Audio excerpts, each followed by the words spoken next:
गुरुर्ब्रह्मा गुरुर्विष्णू गुरुर्देवो महेश्वरा गुरुर साक्षात परब्रह्म तस्मै श्री गुरुवे नमः. मदत फाउंडेशनचं हे आध्यात्मिक मदत आपल्याला सगळ्यांना चैतन्याच्या मार्गावर चालण्यासाठी प्रवृत्त करतं.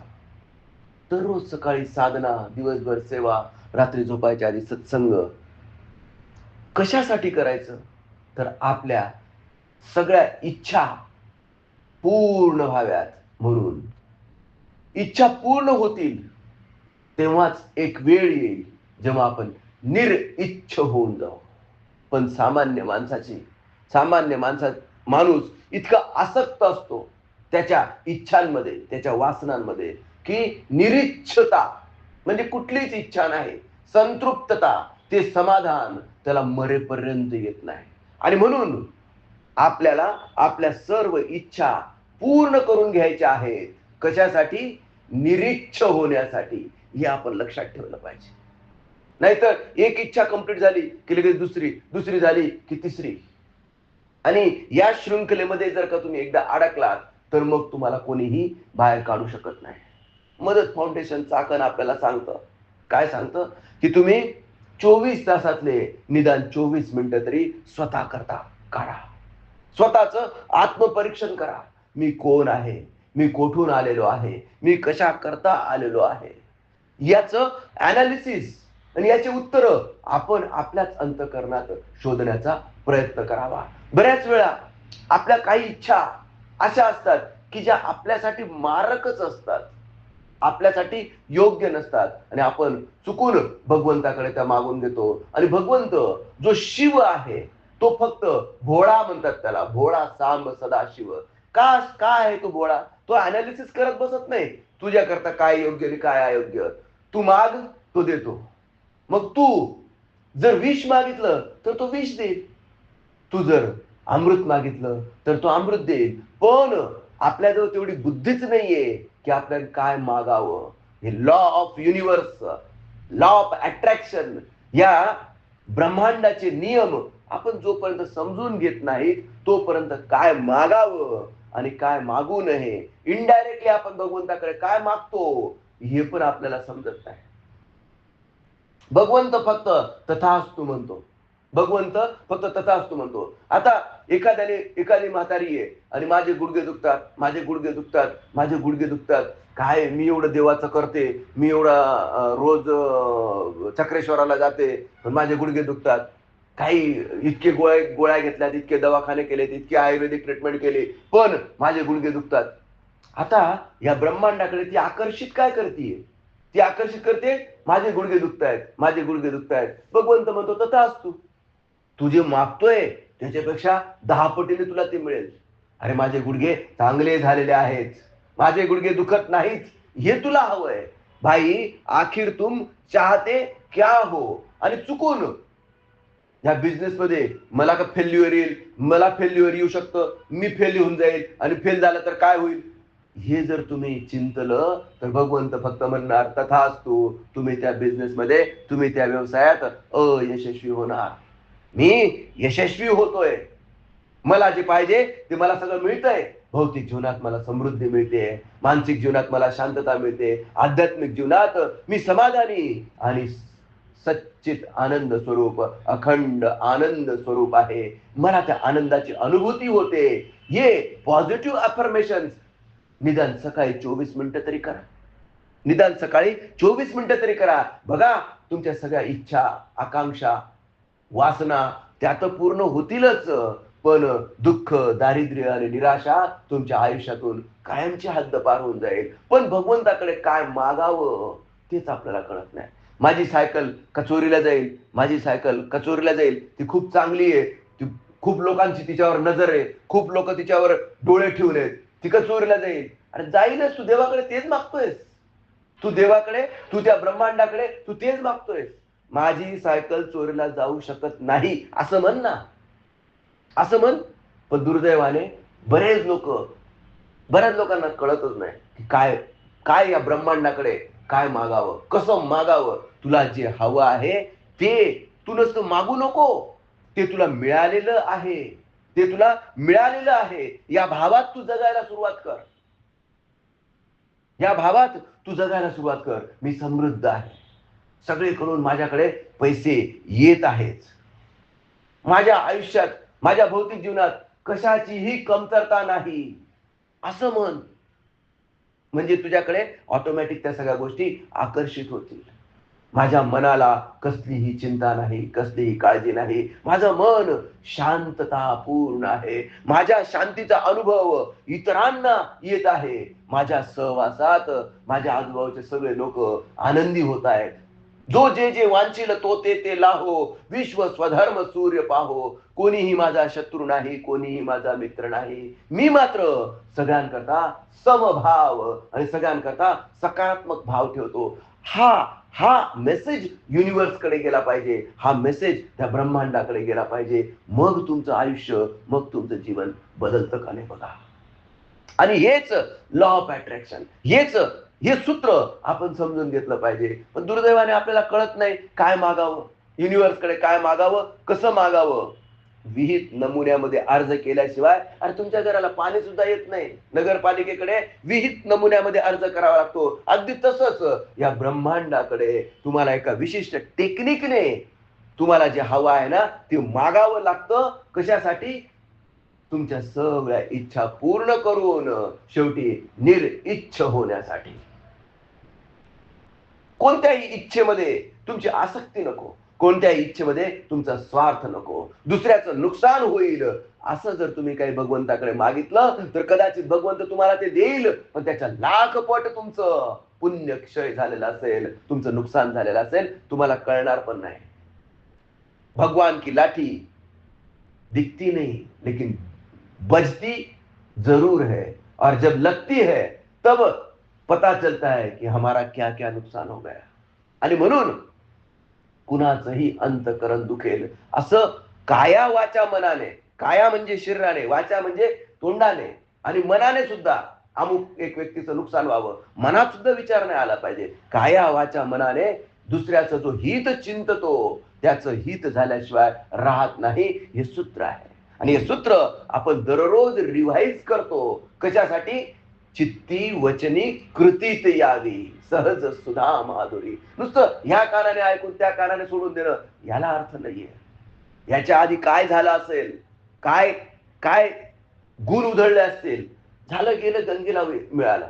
पण इथून पुढे आजपासून मी सकारात्मकता माझ्या जीवनात उतरवत आहे, उतरवलेली आहे. आणि बघा माझ्या जीवनात समृद्धी, मानसिक जीवनात शांतता आणि आध्यात्मिक जीवनात परम आनंदाची प्राप्ती मला झालेली आहे. माझ्या शरीराला कुठलीही आदी नाही, व्याधी नाही, कुठल्याही रोग नाही, सर्वापासून मी मुक्त आहे. माझ्या मनात कुणाविषयी राग नाही, द्वेष नाही, आळस नाही, प्रमाद नाही. मी समभावनेत जीवन जगतो. हे पॉझिटिव्ह अफर्मेशन दररोज 24 तासातले 24 मिनिटं आपण स्वतः करता काढले पाहिजेत आणि हे दिले पाहिजे. कोणीही कोणाचं आयुष्य बदलू शकत नाही, तुम्हीच तुमचं आयुष्य बदलू शकतात. You are the creator of your own destiny. एकदा श्रीकृष्ण आणि अर्जुन फिरायला निघालेत आणि गावात एक भिकारी भीक मागत होता. अर्जुनाला त्याची दया आली. काय आपल्या राज्यात कोणी भीक मागितलं नाही पाहिजे, भीक नाही मागितली पाहिजे. त्या भिकाऱ्याला विचारलं, काय रे बाबा तू भीक का मागतो?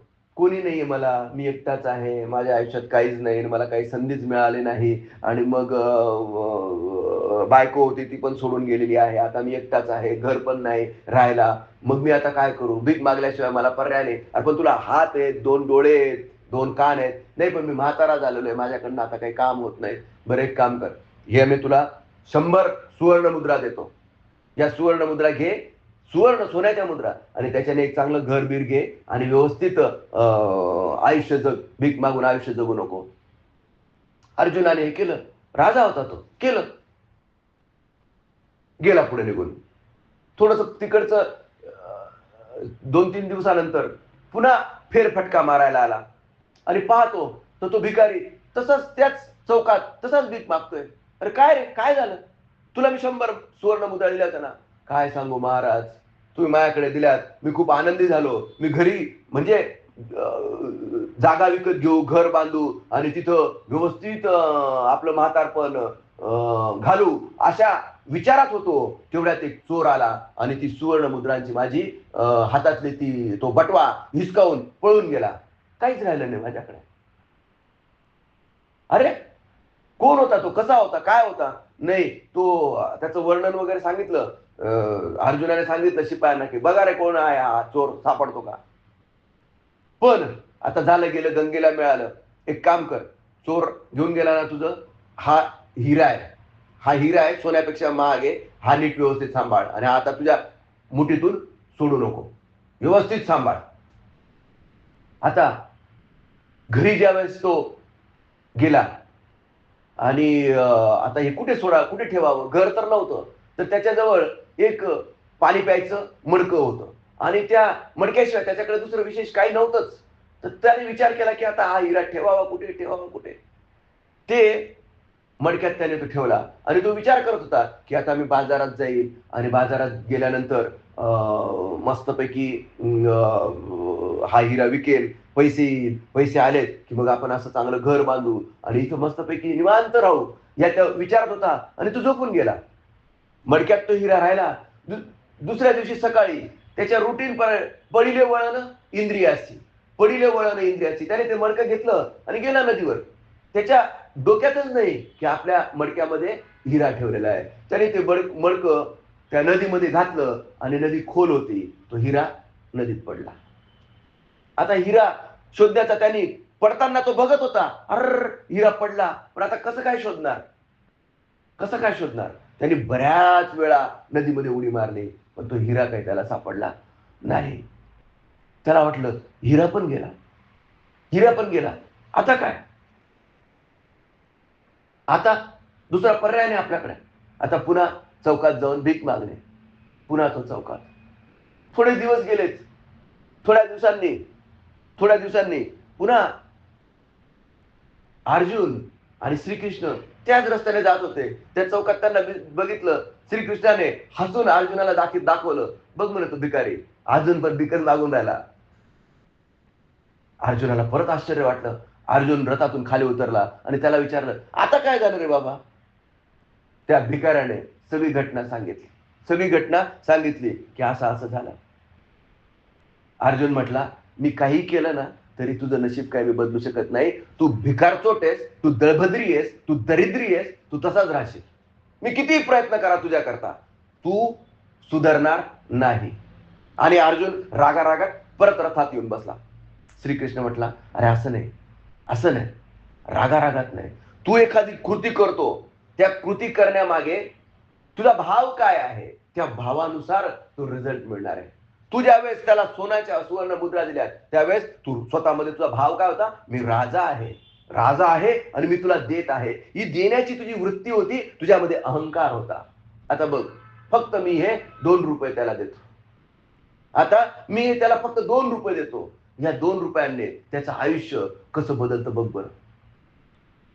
त्याने ते 2 रुपये त्या भिकाऱ्याला दिलेत, फक्त 2 रुपये.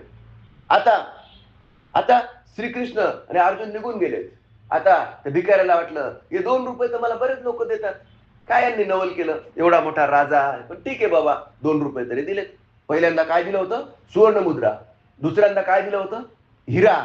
अर्जुनाने दिलं होता, मनात अहंकार होता, दातृत्वाची देण्याची भावना होती. पण श्रीकृष्णाने त्याला 2च रुपये दिलेत. कसे दिलेत, निरपेक्ष, निरपेक्ष.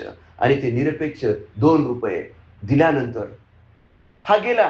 हा ज्यावेळेस जात होता त्यावेळेस त्याला एक भोई नेटकाच नदीवरून मासे पकडून आणलेत आणि तो मासा तडपताना त्याला बघितला.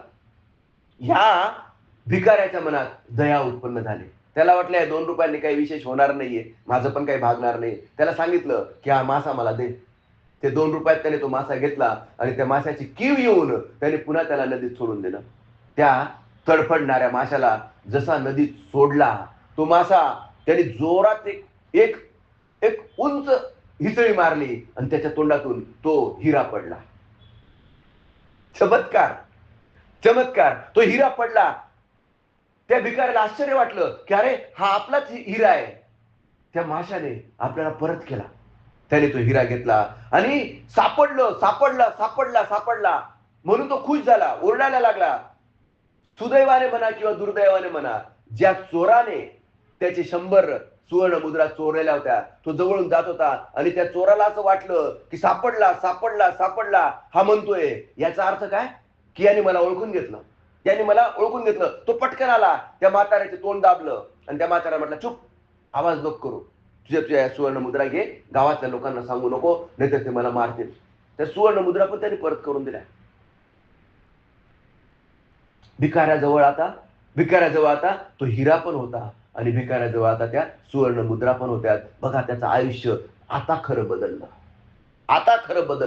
जो देणारा आहे त्या देणाऱ्याचा भाव कसा आहे याच्यावरही समोरच्याचं अवलंबून असतं. आता निरपेक्षपणे दिलं तर त्या भिकाऱ्यामध्ये दया उत्पन्न झाली नसती तर त्या तडफडणाऱ्या माशाला त्याने विकत घेऊन पाण्यात सोडण्याचा विचारच त्याच्या मनात आला नसता. बघा, हे या गोष्टीतून सूक्ष्म गोष्ट आहे. पण देणारा घेणारा कोणत्या भावनेने देतो, घेणारा कोणत्या भावनेने घेतो, भाव बळे आकळे येरवी ना कळे. या गोष्टीमधून गोष्ट आपण या काळाने ऐकून त्या काळाने सोडून देऊ. ही गोष्टी रूपकात्मक असेल, कदाचित तिचा उल्लेख महाभारतात नसेलही, मला माहित नाही. पण ह्या स्टोरी मधून आपण काय शिकतोय ते महत्वाचं आहे. या स्टोरी मधला जो मेसेज आहे तो आपण ग्रहण करू शकलो पाहिजे की आपल्याला आपलं अंतःकरण शुद्ध करता आलं पाहिजे, आपला भाव शुद्ध केला पाहिजे. आणि भाव आणि अंतःकरण कधी शुद्ध होईल, जेव्हा तुम्ही दररोज ब्रह्मज्ञानाने युक्त ब्रह्मक्रिया कराल. ब्रह्मक्रियेने शरीर शुद्धी आणि ब्रह्मज्ञानाने मनाची शुद्धी, चित्ताची शुद्धी. तुमचं चित्त, तुमचं मन असं शुद्ध व्हावं. तुमची ऑनेस्टी, तुमची ट्रान्सपरन्सी जगासाठी नाही, माझ्यासाठी नाही, निदान तुमच्या स्वतःपुरती तरी असावी. मी मुखोटा लावून जगतो, मी या व्यक्तीच्या समोर कसा जगतो, त्या व्यक्तीच्या समोर कसा जगतो, याला अर्थ नाहीये. पण तू आतून कसा आहेस, तू तुझ्या समोर ज्यावेळेस आरशात उभा राहून पाहतोस त्यावेळेस मी काही चुकीचं तर करत नाही ना, मी काही लपून छपून तर करत नाही ना, हा प्रश्न आपण अवश्य स्वतःला विचारला पाहिजे. कारण तुम्ही स्वतः तुमचे साक्षीदार आहात. मी अमुक एक गोष्ट चुकीची केली, कोणाला कळो अथवा न कळो, आपल्या स्वतःला माहिती असते. आणि म्हणून आपण दररोज स्वतःशी प्रामाणिकपणा जपण्यासाठी ब्रह्मज्ञानाने युक्त ब्रह्मक्रिया केली पाहिजे. पण तुम्ही म्हणाल की ब्रह्मक्रिया, हा म्हणतंय, तुमचं म्हणणं पटतंय मला, पण दररोज करावीशी वाटत नाही ना. दररोज ब्रह्मक्रिया करावीशी वाटत नाही. का वाटत नाही? कारण अजून माझ्या सद्गुरूची कृपा तुमच्यावर नाही. सद्गुरूच्या कृपेशिवाय तुमचं मन साधनेमध्ये रमू शकत नाही. आणि म्हणून सद्गुरूला शरण गेलं पाहिजे. सद्गुरूच्या चरणांवर तन मन धन सब कुछ है तेरा हा नुसता विषय बोलण्यापुरता न राहता इमानदारीने ते समर्पण आपल्याजवळ आलं पाहिजे. तेव्हा सद्गुरूंची कृपा आपण आकर्षित करू शकतो. आणि सद्गुरूची कृपा आपल्या ज्यावेळेस होईल त्यावेळेस आपलं मन साधनेमध्ये रमायला लागतं. आणि मग आपल्या त्या मनात, आपल्या त्या चित्ताची शुद्धता होऊन आनंद प्राप्त व्हायला लागतो. आणि एकदा का या आनंदाची गोडी लागली की मग दुसरं काही नको. आनंदाच्या डोही आनंद तरंग, आनंदाची अंग आनंदाची. पण याची गोडी चाखणं हा विषय महत्वाचा आहे. इथं तुम्ही येतात, या गोडीची अनुभूती एक छोटीशी, म्हणतो ना आपण, साखरेचा एक दाना मी तुमच्या जिभेवर ठेवण्याचा प्रयत्न करतो. मी साखरेचा एक दाना तुमच्या जिभेवर ठेवण्याचा प्रयत्न करतो. ही किमया आहे माझ्या सद्गुरूंच्या ज्ञानाची. त्यांनी माझ्यावर कृपा केली आणि म्हणूनच त्यांच्या कृपेनेच मी दररोज ही साधना करू शकतो. तुमच्यावरही या कृपेचा वर्षाव व्हावा. तुम्ही पण ही कृपा ग्रहण करू शकावेत. माझ्या सद्गुरू परंपरेची जेव्हा तुमच्यावर कृपा होईल तेव्हा तुम्ही न सांगता आपोआप साधना करायला लागा. आणि म्हणून माझ्या सद्गुरूची कृपा तुम्हाला प्राप्त व्हावी या शुभेच्छेसह आजच्या या सत्संगाला आपण विराम देऊया. श्री गुरुदेव दत्त.